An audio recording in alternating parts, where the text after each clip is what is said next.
മിശിഹായ്ക്ക് സ്തുതിയായിരിക്കട്ടെ.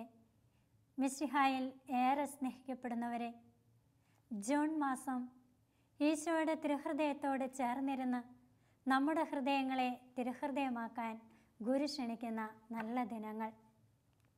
ഞാൻ ശാന്തശീലനും വിനീത ഹൃദയനുമാകിയാൽ നിങ്ങൾ എന്നിൽ നിന്ന് പഠിക്കുവിൻ. വെളിവേകുന്ന വാക്കുകൾ, വെളിച്ചമാകുന്ന വാക്കുകൾ. ഇന്ന് ഈശോയുടെ തിരുഹൃദയത്തിൻ്റെ തിരുനാൾ. സ്നേഹത്തിൻ്റെ കൂടാരമായ തിരുഹൃദയം എത്രയോ വലിയ സ്നേഹമാണ് നമ്മുടെ ജീവിതത്തിലേക്ക് അനുനിമിഷവും വർഷിച്ചു കൊണ്ടിരിക്കുന്നത്. നിഷ്കളങ്ക സ്നേഹവും കരുണയും ആർദ്രതയും പാപബോധവുമെല്ലാം അന്യം നിന്നു പോകുന്ന ഈ കാലഘട്ടത്തിൽ ഈശോയുടെ സ്നേഹപ്രവാഹം തിരുഹൃദയം എല്ലാവരിലേക്കും എത്തിപ്പെടുന്നതാണ്. പെറ്റമ്മ മറന്നാലും ഞാൻ നിന്നെ മറക്കുകയില്ല എന്നരുളിയ തമ്പുരാൻ്റെ ഹൃദയസ്പർശിയായ തിരുവചനമാണിത്. തിരുഹൃദയത്തോട് ചേർന്നിരുന്നവർക്കൊക്കെ ജീവിതത്തിൽ മാറ്റം സംഭവിച്ചു. തിരുഹൃദയത്തിൻ്റെ ചൂട് അനുഭവിച്ചവരൊക്കെ സ്നേഹജ്വാലകളായി ആളിപ്പടർന്നു. ഇന്നവർ വിശുദ്ധിയുടെ ഉന്നത ശൃംഖങ്ങളിൽ വിടർന്ന് വിരാജിക്കുന്നു. സ്വന്തം മക്കളെയും മാതാപിതാക്കളെ പോലും വിഷം കലർത്തിക്കൊന്ന അമ്മമാരുടെ ചിത്രം നമുക്കറിയാം. സ്നേഹം വറ്റിവരണ്ട, മനുഷ്യത്വം മരവിച്ച യന്ത്രസമാനമായ ഒരു തലമുറയുടെ ജീവിതം ഇന്ന് നമ്മെ ഭയവിഹുലരാക്കി തീർക്കുകയാണ്. കരുണ വറ്റിയ ഹൃദയങ്ങളെ കരുണ പൊഴിക്കുന്ന തിരുഹൃദയത്തോട് നമുക്ക് ചേർത്ത് വയ്ക്കാം. നമുക്കറിയാം, നമ്മുടെ എല്ലാം വീടിൻ്റെ മുൻഭാഗങ്ങളിൽ അലങ്കരിക്കപ്പെട്ട ഈശോയുടെ തിരുഹൃദയ രൂപമുണ്ട്. ലോകം മുഴുവൻ വണങ്ങുന്ന തിരുഹൃദയ രൂപവും തിരുഹൃദയ ഭക്തിയുമെല്ലാം ഉടലെടുത്തത് പാരലമോണിയയിലെ വിശുദ്ധ മാർഗ്രറ്റ് മേരി അലക്കോക്കിൽ നിന്നാണ്. വിശുദ്ധ കുർബാനയുടെ തിരുനാൾ കഴിഞ്ഞ് 8-ാം ദിവസം വെള്ളിയാഴ്ച ഈശോയുടെ തിരുഹൃദയത്തിൻ്റെ തിരുനാൾ സാർവത്രിക സഭയിൽ കൊണ്ടാടുന്നു. ഈ പ്രത്യേക ദിവസം തിരഞ്ഞെടുത്തത് ഈശോ തന്നെയാണെന്ന് ഈ വിശുദ്ധയുടെ വെളിപ്പെടുത്തലുകളിൽ നിന്ന് വ്യക്തമാണ്. 1656 ഈശോയുടെ തിരുഹൃദയത്തിൻ്റെ തിരുനാൾ സാർവത്രിക സഭയിൽ ആഘോഷിക്കാൻ നിശ്ചയിച്ചു. 1899 13-ാം ലയോ മാർപ്പാപ്പ ലോകം മുഴുവനെയും ഈശോയുടെ തിരുഹൃദയത്തിന് പ്രതിഷ്ഠിച്ചു. ക്രിസ്തീയ പരിപൂർണതയ്ക്ക് അത്യന്താപേക്ഷിതമായ ഒന്നാണ് തിരുഹൃദയ ഭക്തി. ഇത് മറ്റെല്ലാ ഭക്തികളിലും വെച്ച് പ്രഥമവും പ്രധാനവുമാണ്. 11-ാം ശതാബ്ദം മുതലാണ് ഇത് ഉടലെടുക്കാൻ ആരംഭിച്ചത്. ഈശോയ്ക്ക് മനുഷ്യവംശത്തോടുള്ള അത്യധികമായ സ്നേഹത്തിൻ്റെ പ്രകാശനമാണ് തിരുഹൃദയ ഭക്തിയുടെ വിഷയം. മനുഷ്യൻ്റെ വഴിയല്ല, ദൈവത്തിൻ്റെ വഴി എന്ന യാഥാർത്ഥ്യമാണ് തിരുഹൃദയ ഭക്തിയുടെ സാരാംശം. ഈശോ ദൈവത്തിൻ്റെ കാരുണ്യം വെളിപ്പെടുത്തുന്ന വാക്കുകളും പ്രവൃത്തികളുമെല്ലാം പ്രയോഗിക്കുന്നതായി നമുക്ക് കാണാൻ സാധിക്കും. പഴയ നിയമത്തിൽ കാരുണ്യമെന്ന ഹീബ്രു വാക്കിൻ്റെ പര്യായങ്ങളായി റഹമീം, ഹസദ്, റഗ് എന്നീ വാക്കുകളാണ് ഉപയോഗിക്കുന്നത്. അത് പുതിയ നിയമത്തിലെ ഗ്രീക്ക് ഭാഷയിലേക്ക് വരുമ്പോൾ സ്പ്ലേഗ്നസോമൈ, ഒയ്ക് തേറോ, എലയോസ് എന്നിങ്ങനെ വിവർത്തനം ചെയ്തിരിക്കുന്നു. അതിൻ്റെ അർത്ഥം കാരുണ്യം കാണിക്കുക, കരുണ തോന്നുക എന്നിങ്ങനെ അർത്ഥം വരും. വികാരത്തിൻ്റെ തീവ്രത കാണിക്കാൻ വേണ്ടിയിട്ടാണ് ഇത്തരത്തിലുള്ള പദങ്ങൾ ഉപയോഗിച്ചിരിക്കുന്നത്. വിശുദ്ധ മത്തായിയുടെ സുവിശേഷം 9:36, 14:14, 15:32, വിശുദ്ധ മർക്കോസ് 1:41, 6:34, 8:2, വിശുദ്ധ ലൂക്ക 7:13 ഇവിടെയൊക്കെ നമുക്കത് കാണാൻ സാധിക്കും. ക്രിസ്തുവിൻ്റെ കരുണാപൂർണമായ സ്നേഹം വെളിപ്പെടുത്തുന്ന പല പാഠങ്ങളും വിശുദ്ധ സുവിശേഷത്തിലുടനീളം നമുക്ക് കാണാൻ സാധിക്കും. ഈശോ പലയിടങ്ങളിലായ സുവിശേഷത്തിൽ കരുണ കാണിക്കുന്നുണ്ട്. തളർവാദ രോഗിയെ സുഖപ്പെടുത്തിയും അന്ധന് കാഴ്ച നൽകുകയും ഊമനെ സുഖപ്പെടുത്തിയും ബധിരരെ സുഖപ്പെടുത്തിയുമെല്ലാം ഈശോ തൻ്റെ കരുണ തൻ്റെ ജീവിത വഴികളിലുടനീളം പ്രദർശിപ്പിച്ചു. എനിക്ക് ഈ ജനങ്ങളോട് അനുകമ്പ തോന്നുന്നു എന്ന് ഈശോ പറയുന്നു. ഈശോയുടെ ഈ കരുണയാണ് പ്രിയമുള്ളവരെ ഞാനും നിങ്ങളുമൊക്കെ നമ്മുടെ ജീവിതത്തിൻ്റെ ചുറ്റുപാടുകളിൽ സ്വന്തമാക്കേണ്ടത്. ഈശോ മനുഷ്യരുടെ ഭൗതിക ആവശ്യത്തെ തൃപ്തിപ്പെടുത്തുക മാത്രമല്ല ചെയ്തത്, ക്ലേശിതരുടെയും ദുർബലരുടെയും ഒക്കെ ജീവിതത്തിലേക്ക് ഇറങ്ങിച്ചെന്ന് സുവിശേഷം ഉദ്ഘോഷിക്കുക കൂടെ ചെയ്തു. നമ്മളും നമ്മുടെ ജീവിതത്തിൻ്റെ ചുറ്റുപാടുകളിൽ ദൈവരാജ്യ പ്രഘോഷണമാണ് ഓരോ നിമിഷവും പ്രഘോഷിക്കേണ്ടത്. ക്ഷമിക്കുന്നതിൻ്റെ മാനദണ്ഡം ഈശോയുടെ കരുണയാണ് എന്ന് ഈശോ നമ്മളെ സുവിശേഷത്തിൻ്റെ പല ഭാഗങ്ങളിലായി ഓർമ്മപ്പെടുത്തുന്നുണ്ട്. വിശുദ്ധ മത്തായിയുടെ സുവിശേഷം 18:21-27 ക്ഷമിക്കാത്ത ദാസൻ്റെ ഉപമയും, വിശുദ്ധ ലൂക്ക 10:25-33 നല്ല സമരായൻ്റെ ഉപമയും, വിശുദ്ധ ലൂക്കായുടെ സുവിശേഷം 15-ാം അധ്യായം 11-20 ധൂർത്തപുത്രൻ്റെ ഉപമയിലുമെല്ലാം ഈശോയുടെ കരുണയാണ് നമുക്ക് മുമ്പിൽ വെളിപ്പെട്ട് കിട്ടുക. പഴയ നിയമത്തിൽ പിതാവായ ദൈവത്തെയും സുവിശേഷത്തിൽ ക്രിസ്തുവിനെയും എല്ലാം കാരുണ്യത്തിൻ്റെ മൂർത്തിഭാവമായി നാം കാണുന്നുണ്ട്.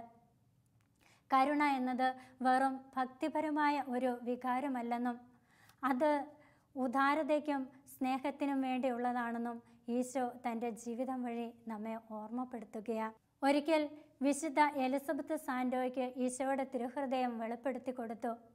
അനുഗ്രഹങ്ങൾ യാചിക്കുന്നതിൽ ലജ്ജിക്കേണ്ടതില്ല. ഓരോ നിമിഷവും അനുഗ്രഹങ്ങൾ ചോദിച്ചു കൊള്ളുക, മറ്റുള്ളവർക്ക് വേണ്ടിയും അനുഗ്രഹങ്ങൾ യാചിച്ചു കൊള്ളുക. ഓരോ പ്രാവശ്യവും അനുഗ്രഹങ്ങൾ ചോദിക്കുമ്പോൾ എൻ്റെ ഹൃദയം കൂടുതൽ സന്തോഷിക്കുന്നു എന്നറിയുക. വീണ്ടും ഈശോ വിശുദ്ധയോട് പറയുകയാണ്, അനുഗ്രഹങ്ങൾ കൊടുക്കുന്നതിൽ ഞാൻ എന്തിനാണ് പിശുക്ക് കാണിക്കേണ്ടത് എന്ന്. സ്നേഹമുള്ളവരെ, നാമും ചിന്തിച്ച് നോക്കണം. നമ്മുടെ പ്രവർത്തന മേഖലകളിലൊക്കെ, നാം ആയിരിക്കുന്ന ഇടങ്ങളിൽ, നമ്മുടെ ചുറ്റുപാടുകളിൽ, നാം കണ്ടുമുട്ടുന്നവരിലൊക്കെ കരുണ പൊഴിക്കാൻ കടപ്പെട്ടിട്ടുള്ളവരാണ് നാം. അപരന് വേണ്ടി ഒരിറ്റ് സ്നേഹം കൊടുക്കുമ്പോൾ, അവൻ ഒരാശ്വസിപ്പിക്കുന്ന വാക്ക് അവർക്ക് വേണ്ടി പറയുമ്പോൾ, നമ്മുടെ ജീവിതവും അവിടെയെല്ലാം കരുണയുടെ സാന്ത്വന സ്പർശനമായി മാറുകയാണ്. തിരുഹൃദയ പ്രേക്ഷിത എന്ന അപരനാമത്താൽ വിശ്വവിസ്തൃതയായ വിശുദ്ധ മാർഗ്രറ്റ് മേരി അലക്കോ തൻ്റെ ജീവിത മാതൃകയിലൂടെ ഈശോയുടെ അനന്തമായ കരുണയും സ്നേഹവും മുഴുവൻ ലോകർക്ക് വെളിപ്പെടുത്തി കൊടുത്തു. ഇന്ന് ഈ കരുണ മറ്റുള്ളവർക്ക് കൊടുക്കാൻ കടപ്പെട്ടിട്ടുള്ളവരാണ് നമ്മൾ ഓരോരുത്തരും.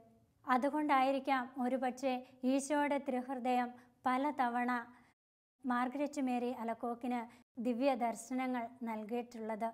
രക്ഷാകരമായ സന്ദേശങ്ങളാണ് വിശുദ്ധ മാർഗ്രറ്റ് മേരി അലക്കോക്കിൻ്റെ ജീവിതത്തിൻ്റെ ഹൃദയഭിത്തികളിൽ രേഖാങ്കിതമാക്കപ്പെട്ടിട്ടുള്ളത്. 1673 ഡിസംബർ മുതൽ 18 മാസങ്ങളിൽ പല പ്രാവശ്യമായി ഈശോയുടെ തിരുഹൃദയ ഭക്തിയുടെ വിശദാംശങ്ങൾ വെളിപ്പെടുത്തിയിട്ടുണ്ട്. മനുഷ്യ മക്കളെ സ്നേഹിക്കുന്ന എൻ്റെ ഹൃദയം കണ്ടാലും മകളെ നീയെങ്കിലും എന്നെ ആശ്വസിപ്പിക്കുകയില്ലേ എന്ന തമ്പുരാൻ്റെ നിലവിളിക്ക് മുമ്പിൽ വിശുദ്ധ തൻ്റെ ഹൃദയം തുറന്നു വയ്ക്കുകയാണ്. പിന്നീടുള്ള മനുഷ്യ മക്കളുടെ നന്ദിഹീനതയ്ക്ക് പരിഹാരം ചെയ്യുക എന്നത് ആ വിശുദ്ധയുടെ മുഖ്യ ലക്ഷ്യമായി മാറി. ഇന്ന് നമ്മുടെയും ജീവിതത്തിൻ്റെ ലക്ഷ്യം മനുഷ്യ മക്കളുടെ നന്ദിഹീനതയ്ക്ക് പരിഹാരം ചെയ്യുക എന്നതായിരിക്കണം. ചുറ്റുപാട് നടക്കുന്ന സംഭവങ്ങളെ നോക്കി കരയുകയോ കുറ്റപ്പെടുത്തുകയോ വിലപിക്കുകയോ അല്ല വേണ്ടേ. ദൈവ തിരുമുമ്പിലിരുന്ന് നാം അവർക്ക് വേണ്ടി മാധ്യസ്ഥം വഹിക്കണം. വിശുദ്ധ മാർഗ്രറ്റ് മേരി അലക്കോക്കിൻ്റെ മരണശേഷം 3/4 നൂറ്റാണ്ടോടുകൂടി കഴിഞ്ഞാണ് തിരുസഭയിൽ തിരുഹൃദയ ഭക്തി ഔദ്യോഗികമായി അംഗീകരിക്കപ്പെട്ടത്. എൻ്റെ തിരുഹൃദയത്തിൻ്റെ ഭക്തി പ്രചരിപ്പിക്കുന്നവരുടെ നാമധേയങ്ങൾ ഒരിക്കലും മായ്ക്കപ്പെടാത്ത വിധം ഞാൻ എൻ്റെ ഹൃദയത്തിൽ മുദ്രണം ചെയ്യുമെന്ന് ഈശോ പറഞ്ഞ ഈ വാഗ്ദാനം ഈ വിശ്വസ്ത ദാസിയിൽ അന്വർത്ഥമാണ്. തിരുഹൃദയ തണലിൽ ജീവിച്ച് തിരുഹൃദയനാഥനോടൊപ്പം ആയിരുന്ന് മറ്റൊരു തിരുഹൃദയമായി തീർന്ന ഈ വിശുദ്ധയുടെ ജീവിതം സഭയ്ക്ക് എന്നും ഒരനുഗ്രഹമാണ്. ദൈവകരുണയുടെ അപ്പസ്തോല എന്നറിയപ്പെടുന്ന മറ്റൊരു മഹാവിശുദ്ധയാണ് വിശുദ്ധ മരിയ ഫൗസ്റ്റീന. ദൈവകരുണയായിരിക്കണം മറ്റുള്ളവരോടുള്ള കരുണയുടെ മാനദണ്ഡമെന്ന് ഈ വിശുദ്ധയുടെ ജീവിതം നമ്മെ ഓർമ്മപ്പെടുത്തുകയാണ്. ഒരു പാപിയുടെ നികൃഷ്ടമായ അവസ്ഥ അത് എൻ്റെ കോപം ജ്വലിപ്പിക്കുകയല്ല, അവരുടെ നേർക്ക് എൻ്റെ ഹൃദയത്തിൻ്റെ കരുണ ഞാൻ അടുപ്പിക്കുകയാണ് എന്ന് വിശുദ്ധ ഫൗസ്റ്റീനായുടെ ഡയറി കുറിപ്പിൽ നാം വായിക്കുന്നു. സമാധാനം തീർത്തും നഷ്ടപ്പെട്ടുകൊണ്ടിരിക്കുന്ന ഈ കാലഘട്ടത്തിൽ സന്തോഷത്തിനും മനസ്സമാധാനത്തിനും വേണ്ടി നാം ഇന്ന് നെട്ടോട്ടമോടുമ്പോൾ എൻ്റെ തിരുഹൃദയത്തിൽ അണയാതെ മാനവരാശിക്ക് സമാധാനം ലഭിക്കുകയില്ല എന്ന തിരുഹൃദയനാഥൻ്റെ വെളിപ്പെടുത്തലുകൾ ഈ ഫൗസ്റ്റീനായിലൂടെ നമുക്കിന്ന് ലഭിക്കുകയാണ്. ദിവ്യകാരുണ്യത്തിൽ മറഞ്ഞിരിക്കുന്നതും ദൈവത്തിൻ്റെ കരുണയാണ്. കുന്തത്താൽ കുത്തി തുറക്കപ്പെട്ട തിരുഹൃദയത്തിൽ നിന്ന് ഒഴുകിയിറങ്ങിയ തിരുരക്തത്തിൻ്റെയും തിരുജലത്തിൻ്റെയും കിരണങ്ങളും കുരിശിലെ ആണിപ്പഴുതുകളും ദുഃഖവെള്ളിയാഴ്ചത്തെ അനുഭവങ്ങൾ നമ്മുടെ മനസ്സിലേക്ക് കൊണ്ടുവരുമ്പോൾ മനുഷ്യവർഗത്തോടുള്ള തമ്പുരാൻ്റെ അത്യധികമായ സ്നേഹമാണ് നമുക്കിവിടെ വെളിപ്പെട്ട് കിട്ടുന്നത്. ദൈവകരുണയുടെ ഛായാചിത്രത്തിൽ വ്യതിരിക്തമായ 2 പ്രത്യേകതകളാണുള്ളത്. വെളുത്ത കിരണം ആത്മാക്കളെ വിശുദ്ധീകരിക്കുന്ന തിരുജലത്തെയും ചുവപ്പ് കിരണം ആത്മാവിൻ്റെ ജീവനായ തിരുരക്തത്തെയും പ്രതിനിധീകരിക്കുകയാണ് ഇവിടെ. അതിൻ്റെ ഹൃദയത്തിൽ വസിക്കുന്നവർ എത്രയോ ഭാഗ്യവാന്മാരാണെന്ന് വിശുദ്ധ ഫൗസ്റ്റീനയുടെ ഡയറിയിൽ നാം വായിക്കുന്നുണ്ട്. തിരുഹൃദയം പുറത്തെടുത്ത് വച്ചിരിക്കുന്ന ഈശോയുടെ ചിത്രം നമുക്കൊക്കെ പരിചയമാണ്. എന്തുകൊണ്ടായിരിക്കാം ഈശോയുടെ തിരുഹൃദയം ഇപ്രകാരം പുറത്തെടുത്ത് വച്ചിരിക്കുന്നത്? സ്നേഹത്തിൻ്റെ കരുണയുടെ വറ്റാത്ത ഉറവിടമാണ് ആ തിരുഹൃദയം. അതുകൊണ്ടായിരിക്കാം ഈശോയുടെ തിരുഹൃദയത്തിന് ഉള്ളിൽ ഒതുങ്ങിയിരിക്കാനാവാത്തത്. സ്നേഹം കൊണ്ട് മനുഷ്യരെ നെഞ്ചോട് ചേർത്ത് പിടിക്കുന്ന ആ തിരുഹൃദയത്തിൻ്റെ സ്നേഹം, അതായിരിക്കട്ടെ നമ്മുടെയൊക്കെ സ്നേഹത്തിൻ്റെയും മാതൃപാഠം. ഒരുപക്ഷെ നമ്മിൽ പലരിലും വെറുപ്പിൻ്റെയും വിദ്വേഷത്തിൻ്റെയും പാപത്തിൻ്റെയും മാലിന്യം പേറുന്ന ഹൃദയമാണുള്ളത്. സ്നേഹവും കരുണയും ഒഴുകിയിറങ്ങുന്ന ഈശോയുടെ തിരുഹൃദയത്തിലേക്ക് നമ്മുടെ ഹൃദയങ്ങളെയും നമുക്ക് ചേർത്ത് വയ്ക്കാം. തിരുഹൃദയത്തിൽ ഇടം നേടാൻ ഉപകരിക്കുന്ന വാക്കുകൾ, ചിന്തകൾ, പ്രവൃത്തികളുടെയൊക്കെ ഉടമകളാകാം നമുക്ക്. അങ്ങനെ ഈശോയുടെ തിരുഹൃദയത്തിൽ നിന്ന് കാരുണ്യ സ്രോതസ്സായി ഒഴുകിയെത്തിയ തിരുരക്തവും തിരുജലവും നമ്മുടെ ഓരോരുത്തരുടെയും ഹൃദയങ്ങളെ നിർമ്മലമാക്കി തീർക്കട്ടെ. ദൈവത്തിൻ്റെ കരുണയുടെ വിരൽത്തുമ്പ് കൊണ്ട് വരയ്ക്കപ്പെട്ട അനേകം ജീവിതങ്ങളെ സുവിശേഷത്തിലുടനീളം നമുക്ക് കണ്ടെത്താനായിട്ട് സാധിക്കും. പാപത്തിൻ്റെ പടുകുഴിയിൽ നിന്നും ഉയർപ്പിൻ്റെ സംഗീതം മുഴക്കി തിരിച്ചുവരവിൻ്റെ സ്തോത്രഗീതം ആലപിച്ചവരാണ് പാപിനിയായ സ്ത്രീയും സമരായ സ്ത്രീയും ധൂർത്തപുത്രനുമെല്ലാം. ലോകത്തിൻ്റെ അശുദ്ധിയിലേക്ക് ഇറങ്ങിയവരെ ദൈവത്തിൻ്റെ കരുണ പരിശുദ്ധിയുടെ മറ്റൊരു പ്രവാചകരാക്കി മാറ്റി. എങ്കിൽ ഈ ലോകത്തിൽ ജീവിക്കുന്ന നമുക്കും കരുണയുടെ വലിയ പ്രവാചകരായി മാറാം. തിരുഹൃദയ ഭക്തർക്കായി ഈശോനാഥൻ കൊടുത്ത 12 വാഗ്ദാനങ്ങളെക്കുറിച്ച് നമുക്കറിയാം. ഈശോയുടെ വാഗ്ദാനങ്ങൾ ഒരിക്കലും നിറവേറപ്പെടാതിരുന്നിട്ടില്ല. ആ വാഗ്ദാനങ്ങൾ ഏതൊക്കെയാണെന്ന് നമുക്കൊന്ന് നോക്കാം. എൻ്റെ ഹൃദയത്തെ ബഹുമാനിക്കുന്നവരുടെ ജീവിതാവസ്ഥയ്ക്ക് ആവശ്യമായ എല്ലാ വരപ്രസാദങ്ങളും ഞാൻ അവർക്ക് കൊടുക്കും. അവരുടെ കുടുംബങ്ങളിൽ ഞാൻ സമാധാനം സ്ഥാപിക്കും. അവരുടെ സങ്കടങ്ങളിൽ ഞാൻ അവരെ ആശ്വസിപ്പിക്കും. അവരുടെ ജീവിതത്തിൽ വിശിഷ്യ മരണസമയത്ത് ഞാൻ അവർക്ക് അഭയമായിരിക്കും. അവരുടെ എല്ലാ ഉദ്യമങ്ങളെയും ഞാൻ വിജയിപ്പിക്കും, അനുഗ്രഹിക്കും. പാപികൾ എൻ്റെ ഹൃദയത്തിൽ അനന്തമായ കൃപാസമുദ്രം കണ്ടെത്തും. മന്ദഭക്തരായ ആത്മാക്കൾ തീഷ്ണതയുള്ളവരാകും. തീഷ്ണതയുള്ളവർ അതിവേഗം പുണ്യത്തിൽ അഭിവൃദ്ധിപ്പെടും. എൻ്റെ ദിവ്യഹൃദയത്തിൻ്റെ പ്രതിമ പരസ്യമായി പ്രതിഷ്ഠിക്കുകയും വണങ്ങുകയും ചെയ്യുന്ന കുടുംബങ്ങളെ ഞാൻ അനുഗ്രഹിക്കും. ഏറ്റവും കഠിന ഹൃദയങ്ങളെപ്പോലും ഇളക്കുന്നതിനുള്ള വരം വൈദികർക്ക് ഞാൻ കൊടുക്കും. എൻ്റെ ഭക്തി പ്രചരിപ്പിക്കുന്നവരുടെ നാമധേയങ്ങൾ ഒരിക്കലും മായ്ക്കപ്പെടാത്ത വിധം ഞാൻ എൻ്റെ ഹൃദയത്തിൽ മുദ്രണം ചെയ്യും. എൻ്റെ ഹൃദയത്തിൻ്റെ അത്യധികമായ കാരുണ്യത്താൽ ഞാൻ നിന്നോട് വാഗ്ദാനം ചെയ്യുന്നു. 9 മാസത്തേക്ക് തുടർച്ചയായി ആദ്യ വെള്ളിയാഴ്ചകളിൽ ദിവ്യകാരുണ്യം സ്വീകരിക്കുന്നവർക്ക് എൻ്റെ ഹൃദയത്തിൻ്റെ സർവശക്തമായ സ്നേഹം മരണാവസരത്തിൽ അനുതപിക്കാനുള്ള കൃപ ഇവ ഞാൻ അവർക്ക് നൽകും. മരണാവസരത്തിൽ അന്ത്യകൂദാശകൾ സ്വീകരിക്കാതെയോ എൻ്റെ അതൃപ്തിക്ക് പാത്രമായോ അവർ മരിക്കുകയില്ല. അവസാന വിനാഴികയിൽ എൻ്റെ ഹൃദയം അവർക്ക് സുരക്ഷിതമായ അഭയമായിരിക്കും. പടയാളികളിൽ ഒരുവൻ അവിടുത്തെ വിലാപ്പുറത്ത് കുന്തം കൊണ്ട് കുത്തി. ഉടനെ അതിൽ നിന്ന് രക്തവും വെള്ളവും ഒഴുകി. അവസാന തുള്ളി രക്തം വരെയും നമുക്ക് വേണ്ടി ചിന്തിയ ഈശോയുടെ തിരുഹൃദയം, സ്നേഹമുള്ളവരെ, എന്നെയും നിങ്ങളെയും ഇന്ന് മറ്റൊരു തിരുഹൃദയത്തിൻ്റെ തനിപ്പകർപ്പാകാൻ ക്ഷണിക്കുകയാണ്.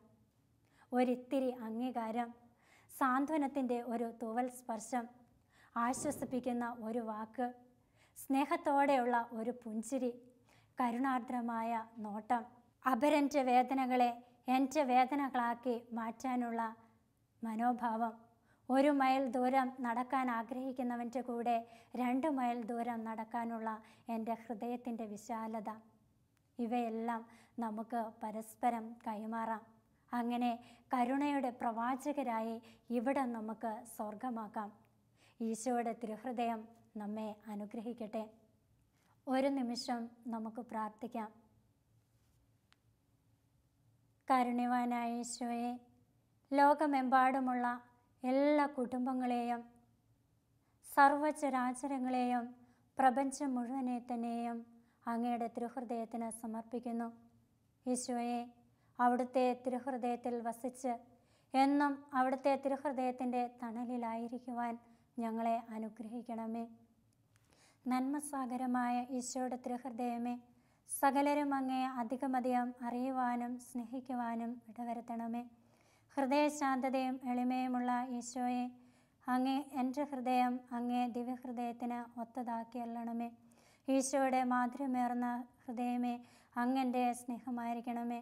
എൻ്റെ ഈശോയുടെ മാധുര്യമേറുന്ന തിരുഹൃദയമേ, അങ്ങേ എപ്പോഴും അധികമധികം സ്നേഹിക്കുവാൻ എനിക്ക് മനോഗുണം ചെയ്യണമേ. ആമേൻ.